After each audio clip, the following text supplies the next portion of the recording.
Hello guys!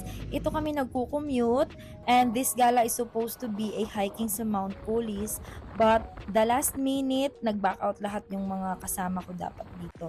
Tinuloy ko pa rin naman but kasama na yung family ko and especially si Prince and decided to find a place where we can rent a kubo good for 6 packs. Alam ko na maraming fur parents dito na gusto rin isama sa adventure time yung mga pets nila.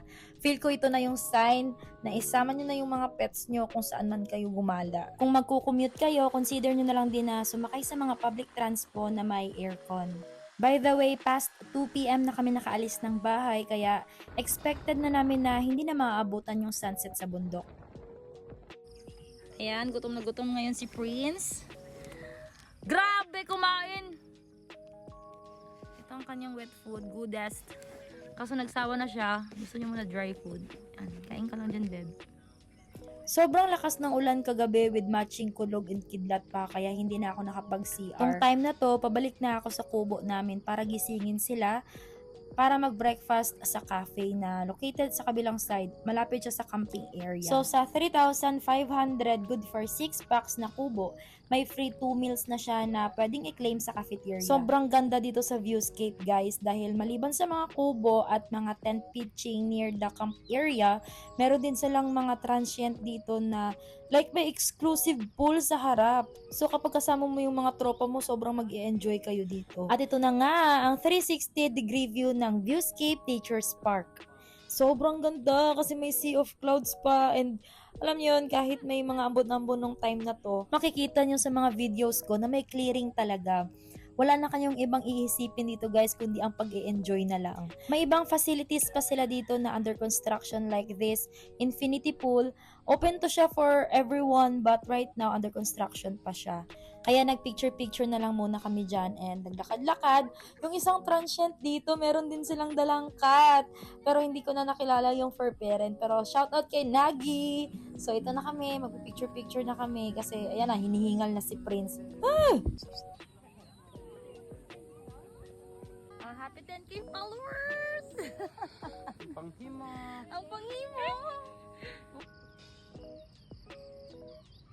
Hello guys! What's up?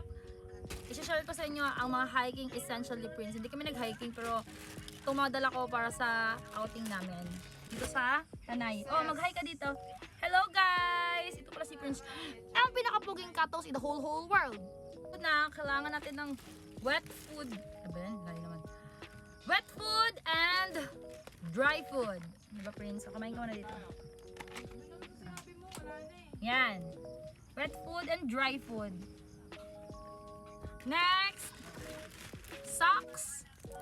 Para pag matulog, tapos malamig ang weather, meron siyang socks. Pero hindi niya nagamit. So, hindi siya essential. And then, this collapsible na lagayan ng water. Pwede ito sa food, pero material niya is parang plastic. Mahirap siya linisin kapag nilagyan ng wet food. So, para sa water lang to. Kaya nagbaon ako ng dry food dito sa container. Pa dito na lang siya kumain ng dry food niya. And then, ito meron siyang mga ganito. Para sa head. Tapos, meron ding sunglasses. And then, syempre, hindi makakalimutan kanyang gold chain. And treats, silky fur and happy tummy from Prof Bengal. And ang pinaka-important sa lahat ay ang kanyang leash and scarf and damit na neon para paggabi visible siya.